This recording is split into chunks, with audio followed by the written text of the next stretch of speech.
Hi everyone, welcome back to Crochet Rocks. My name's Tracy, and in this tutorial I'm going to show you how to make this cute turn-up beanie.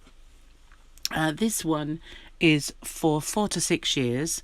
I'm making it for my granddaughter Sophia, so I'm going to show you this size, and I'm going to show you how to make it in these Christmas colours. This is this is King Cole Glitz. It's DK. It's quite a thin DK. I would say a little bit thinner than this, which was also DK. And for this one, I used the King Cole Melody in DK. So you won't need a whole skein, but you might if you're making a large pom-pom. I've made a fairly large one for this hat, which I'm hoping works out okay. If not, I will just make a medium size one, the same as this. But this obviously used quite a lot of yarn to make that one. So I'm going to show you, as I said, how to make this size with this yarn, and I'm hoping that it's easier to see. I will be doing tutorials for the smaller sizes. This one is slightly different to this because it needs a little kind of different shaping, being as though it's a tiny baby, but I will do that one at another time. So I'm going to get my bits together, and I will show you how to make this cute little beanie. Okay, so for this I'm going to need a measuring tape, a size 4mm crochet hook. I think that's a 4.5, so I need to find 4 because I thought that was one, and a pair of scissors and a darning needle. Oh, and if you're making one and you haven't got anything, something to make a pom-pom, I've got the plastic pom-pom makers like this. But if you do it with card, then that's fine. Just do it your normal way. I'm not going to show you how to do this at this stage, but at some point I will make a little tutorial on how to make a pom-pom. But I think there are hundreds of them on YouTube anyway, but I'm just going to use this one. Well, I already have, as you see, the pom-pom. So I'm just going to pause it a second while I find what's happened to my 4mm crochet hook. Oh, if you haven't already, don't forget to hit the subscribe button. It's around here somewhere, and the notification bell, and you'll be informed when there are new videos. Also, just to tell you, I will be doing this in excuse me, I will be doing it in a left-handed tutorial as well, so you can either go from one to the other. That's fine. I'll put a link on here round about now, so if there's a card up here you need the left hand tutorial, just click that link. It'll also be in the description box. Likewise, if you're watching this and it's a left-handed tutorial and you needed the right, then you just click the link. Thanks, and I'll just be back in a second. Right, so I have my 4mm crochet hook, and this is a tulip Etimo. I've been trialing these for a while now, but I'm continuing to trial them, and so far I'm getting on quite well with them, but I'll do a review at some point and let you all know what's the best ones. Some hooks are different in different sizes. So anyway, make a slip knot in any way that you normally do, just in case you don't know how to make a slip knot, and I'll show you. How I was taught was to make a loop and then go around the back of it and put the yarn through and pull it. Ever so simple. I'll show you one more time. So let's make a loop, go around behind it and put the yarn through it and pull. So that wasn't very long, so I'm going to do it my normal way and leave a nice long tail just in case I need it to when I'm sewing up. So I'm going to make 47 chain. Now if you want, it might quite often, if you find your chain pulls, it might be advisable to use a larger crochet hook, so I'm going to use the 4.5 just to make the chain. That's just a little trick for you if you find that when you make your chain, your foundation row chains, then sometimes they pull a little bit. So how we do a chain is to yarn over and pull it through the loop on your hook. So just yarn over and pull through, yarn over and pull through, yarn over and pull through. So that I've done 4. Now I'm going to pause it for a second until I've got 47, because there's nothing worse than somebody else counting when you're trying to concentrate. So I'll just come back to you once I've done my 47. So now I have my 47 chain. I'm just going to change back over to my 4mm crochet hook. You can go up another half a size if you want to. I just happen to have that one handy as I picked up the wrong hook. So now I'm going to turn this slightly. I'm going to zoom in for this just to show you. And I'm going to go through the back loops of my crochet chain. So if you can't do it, that's fine. You just go into this part. So I'm going to go into the second chain from the hook. So this loop doesn't count. I've got one there, one there. So it's this one I'm looking for. So if you turn it, you can see at the back there is a bump. So you just insert your hook into that bump. I'm zoomed, so just got to be careful. And do what we call in the UK a double crochet, which in the US is a single. So once you're underway with going through the back bumps, it just naturally turns that way. Once you've got the first one done, it just turns that way for you. So it's nice and simple. But as I said, if you can't do it, then just go through the normal part there. So I'll show you one more time. This is a UK double crochet or a US single. You go into the stitch. Remember, if it doesn't matter if you're not going through the back loops, yarn over and pull through, 2 loops, yarn over and pull through both of those. So now I'm going to do one of these in every single chain, just exactly the same. Show you one more time in the back loop there. If you can't get the back loop, remember it doesn't matter too much. Insert your hook, yarn over, pull through a loop, yarn over, pull through 2 of them.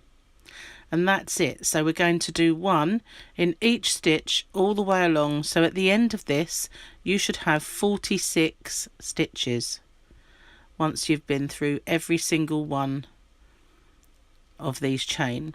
So I'm going to pause the video and I will pick up with you when we get to the end of the row and we've got our stitches.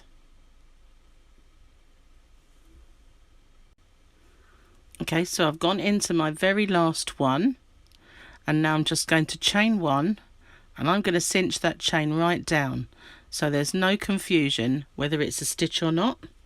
It's fine, I do that all the time. And I'm just going to turn my work, and I realise then that this might be a little difficult to see because of the variegated yarn. So I'm going to zoom in again. Now what we want to do is we want to go through our back loops only. There we go, focus. So this loop on the hook and that little cinch down chain don't count, but this is our V of our stitch. So there's our first one. I'm going to insert into the back loop only. There's the first loop, and I'm going to do another one of our stitches. Again into the back loop. I'm just going in one of them, and I'm going to do 1 in every single stitch all the way along into just the back loops. Do a few more and I'll show you what it looks like. So make sure you're in the back loop only of our stitch. Now be careful not to turn it, because if you do, see, you can see which one we've gone into. There's our back loop, but I'll see if I can find one that's easier to show you on. So this is the loop we're going in. It's probably more easier on subsequent rows. I'll show you what you need to watch out for. So we're just going to go in every single stitch all the way along, but only going in that back loop. So once we've done that, you're forming this little ridge all the way along here. And if I show you on this hat, although this is variegated yarn as well, it's easier to show you because it's forming these little ridges as you're working, and they look like ribbon. But if I pull that out, you can see we've gone in, this is the front loop, and this is where we've gone into the back loops. So we're creating this rib effect. So I'm just going to carry on all the way along, going through those back loops only. Just that simple. In every single stitch, all the way to the end. So I'm going to pause the video and I will meet up with you once we get to the end again. Okay, so I'm almost at the end, and I do my very final stitch a little bit different, so I'm going to carry on until I get right to the end, going in the back loops. Right, so now, whoops, fell out because I'm trying to see what I'm doing past the camera. So here we are, I'm at my last one. I'm just going to go in the normal in both loops and do my stitch. So my last one will always be a normal one. So now I'm going to do my chain and cinch it down, and I'm going to turn my work. Now it is normal for this to curl, so don't worry if yours is curling up a little bit. I'm going to zoom out so I can show you, because otherwise it goes off the camera a little bit too easily. So now we're going to do another row. All of our rows are going to be done in the back loop. So there's my little cinch chain, you can see it all small. I'm just going to go into the back loop and carry on exactly the same. Now I will say, because we're doing this, this is more of a time consuming beanie than maybe if you're working in the round, because as we're going through the back loops, we're not making the tallest of stitches, and I find that it does grow slowly. Plus, you know, where you're concentrating on going into the back loops, you're slower. So now if I turn it, you can see there's this ridge here, and that's what we have created. So sometimes if you're not got your wits about you, instead of going in that loop there, you might, or go into two of them, you might pick up this one and it might slip down. So just beware that you do go into the, there's your V's of the stitches that you have created, that you're just going into that back loop and not the row below. So that's what I was trying to show you, but obviously I needed a row below to show you, so that's what I couldn't show you before. But we're just going to go in each one again with our back loops only, and I always find if you hold it there you won't get it by mistake, and you should be fine. So I'm going to carry on all the way to the end, and I will pick up with you once I get to the end of the row. Okay, so I'm almost there. I've got my last back loop, and then in my last stitch I'm just going to go in as normal and do a normal stitch, cinch my chain down and turn. It doesn't really matter, I just find that ends my row nicely, but I don't need it for the height, so that's fine. So again, I'm going to go into the back loops, but I just want to show you how this is looking before I do. So you've got your nice little ridges forming. Now this one is a variegated yarn, it's a Christmas yarn, and this one that I made was self-striping, so it's got kind of different length of colour, if you like, but it's sort of got this overall effect that I quite like. This one, I think it's a pretty yarn, but if you wanted to, you could just use two colours or maybe several colours. So you could change every row, you could change every 2 rows, you could use rainbow colours, and you could use rainbow colours with a white in there. You can just do anything really with the colour, but you don't have to just make it one colour or like this with one yarn. You can just keep going until you know, whichever colour scheme you want to do. So I'm going to carry on then, going through the back loops only, and that's basically the pattern now. So it's kind of simple, little bit tricky if you've not used to going into the back bumps. Don't worry if you can't, it doesn't make any difference really. It just has that foundation row just has a slightly nicer finish to it, but it doesn't matter. You can just go into the normal part of the chain, and I think I did go into that bottom bit. See, that is so easy to do. It is very easy to do. So just watch out for that. So I just wanted to show you there. Obviously I did it on purpose. So yeah, there we go. So yeah, it is very easy to do with this kind of yarn because it's not that evident to see where you're at. The more busy the yarn, the harder it is to show you with it. But I do want to make this Christmas hat to match the baby's one, because Sophia's having a new baby sister, so I just thought it'd be nice for them to both have a Christmas hat. Just pulling out some yarn if you wonder what I'm doing. So just carry on all the way along, going through those back loops only, and working in these rows.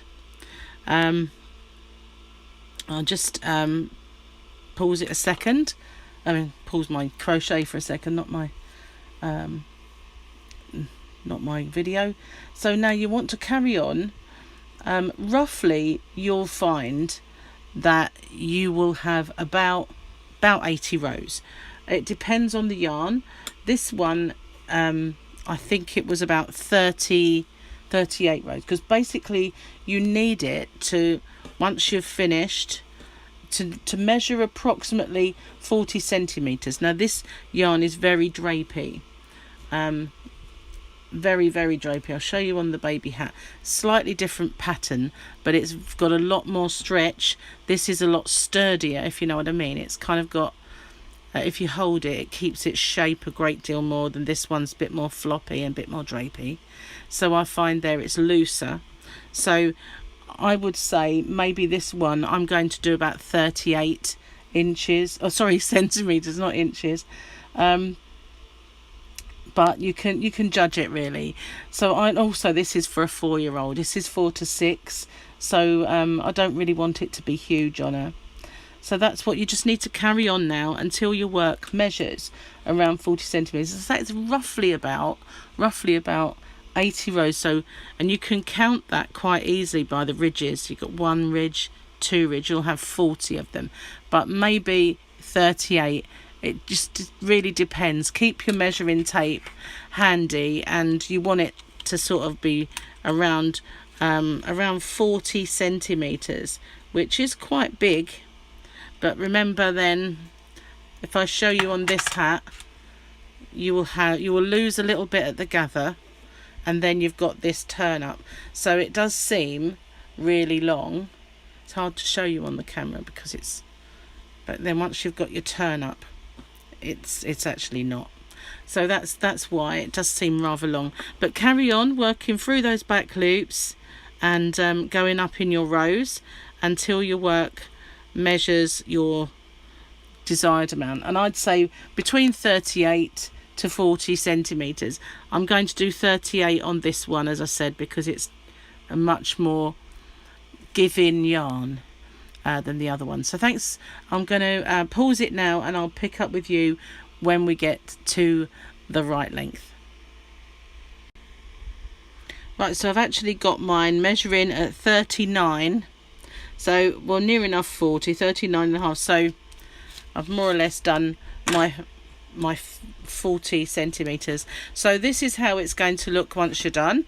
Obviously if you're not using this yarn, it will look different, but you know what I mean. This is how it comes out. So now we're going to join it. So I'm just going to pause it a second while I reposition my camera, and I'm going to show you how we do the joining. Okay, so I've not ended off. if you have ended off, it doesn't matter, you can always reattach. So I've got my chain to turn. So now what I'm going to do is I'm going to go through both loops of this side, and then I'm going to get my corresponding side, and I'm going to go through the back loop only. I need to take my yarn around, sorry, I'd got it in the wrong place. So I'm going to go through the back loop only. That way, on the other side, it still creates the ridge, if you catch my drift. So now I'm going to slip stitch through both. I'll show you again, going through 2 loops this side, and then there's my 2 stitches, and I'm going through the back one only, and I'm going to slip stitch. I've got it a little zoomed, sorry. So both my stitches this side, and go for this one and the back loop only. Pull it through and pull it through. And we're going to do that all the way along. Careful not to make it tight as you're working. We don't want that to be tight. 2 loops, back one. We're just going to do that all the way along until we get to the other end. Okay, so I'm just on my last one. That's my tail from my previous, when I started. So that's my last one. I'm just going to cut that as a very, very long tail. I'll show you why.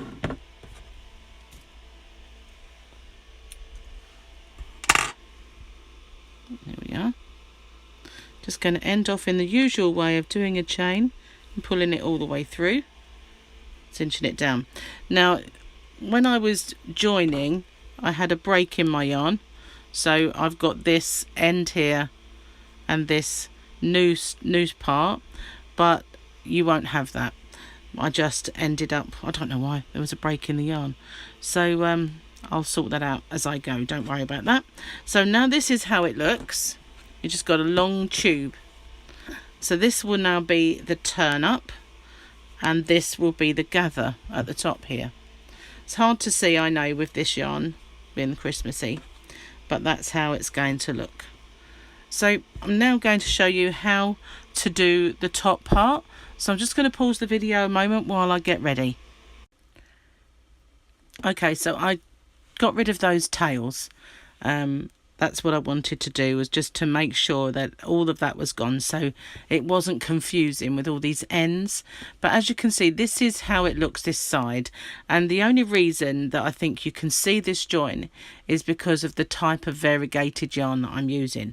But because I've now sewn those ends in as well, this is going to be the back, and this will be the main side. And the reason I wanted to show you this was, I'm going to put the yarn through there. So now we're in the right way, and you can't see where that join is because the way we closed it, you can't see that at all. You have no idea where it is unless you go and find this, and then you know, because you can't see it at all. It looks this identical all the way along. There's a ridge and there's the next ridge. So how do we close it?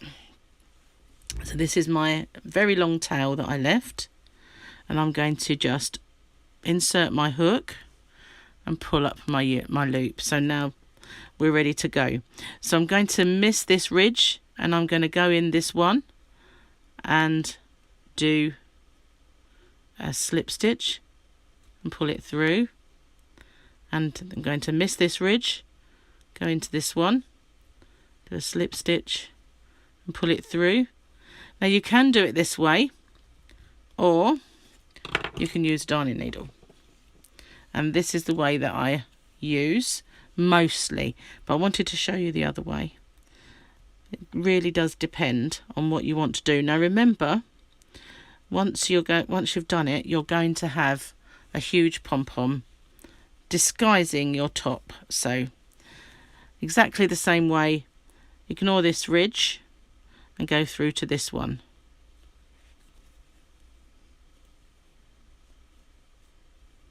Ignore this ridge and go through to this one. And you just pull it, you see. And then, where are we? That one. Just go all the way around.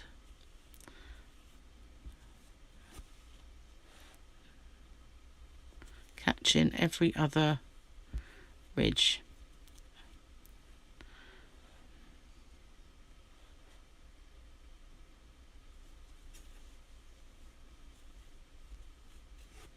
And then just pull it tight.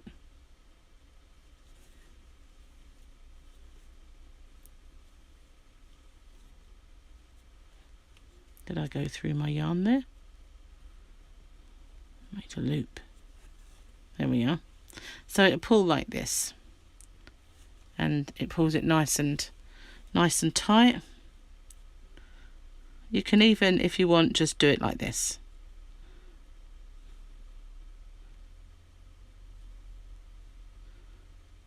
And then just do them all at once. It's much easier that way. Again, so there we are in that one. You don't have to do every other one. If it freaks you out, you can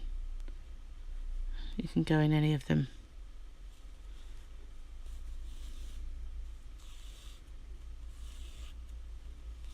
As long as you're pulling it, so it's gathering and closing.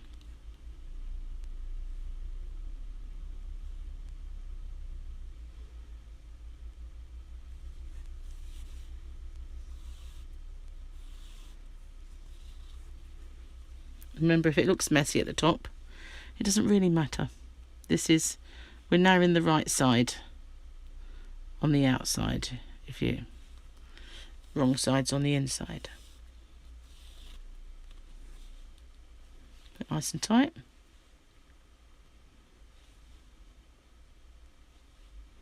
And grab two then.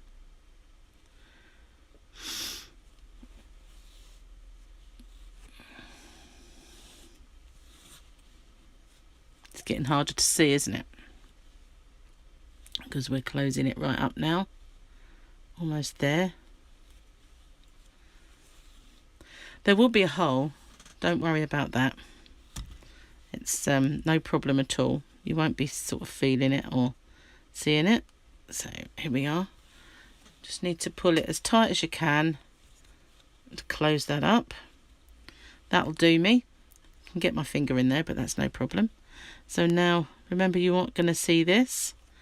It's going to have a humongous pom-pom.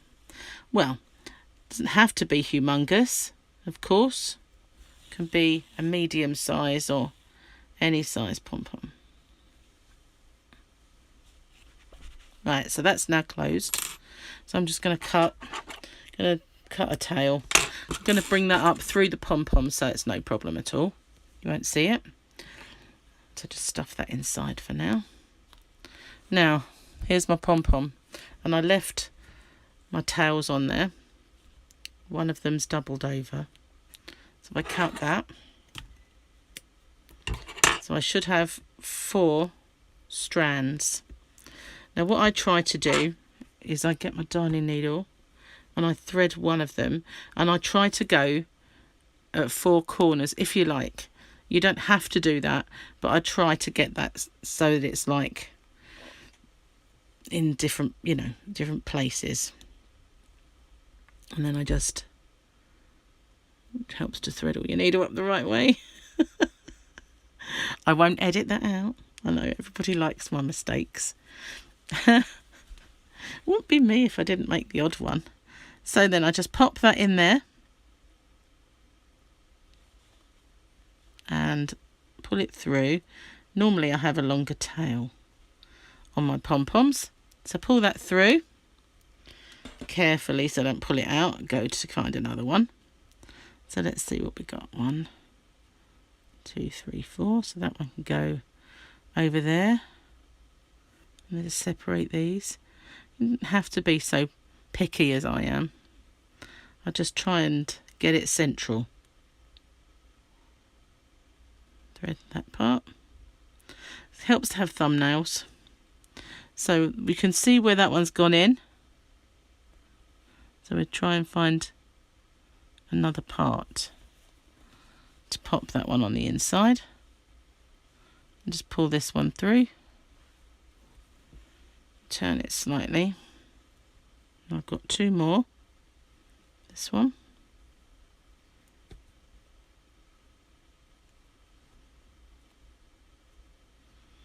So that one was where? So it's there. So I go here. You could just do it. Hang on, make sure that I've gone just in that part only. I realise I'm probably being quite picky here. Okay, and that's my last one. So I'm just going to secure that in there. Now, all of my tails are through, so I'm going to reach in and grab them as I turn this in that way. There we are. So now I'm just going to tie them up for a bit. So I'm going to tie these two together.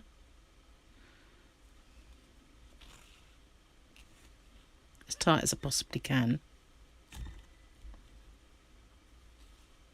And then I'm going to tie these two.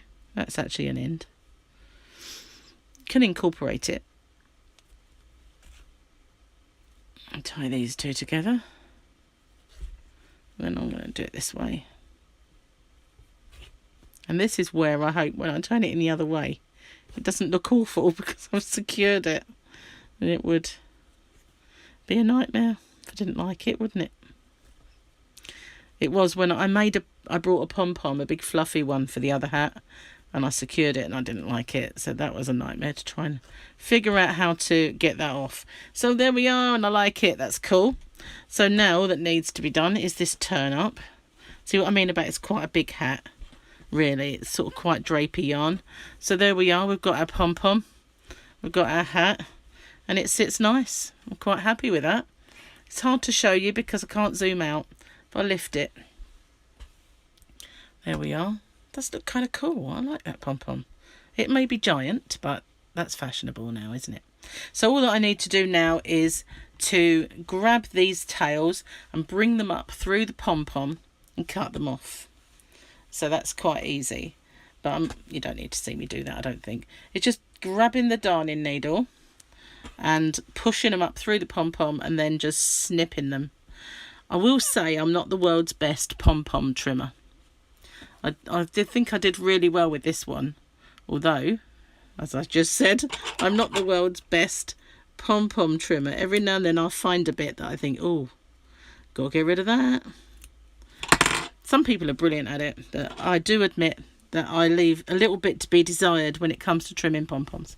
So there we are. I've got my size 4 to 6 and my baby one ready to give as gifts. So that's that done.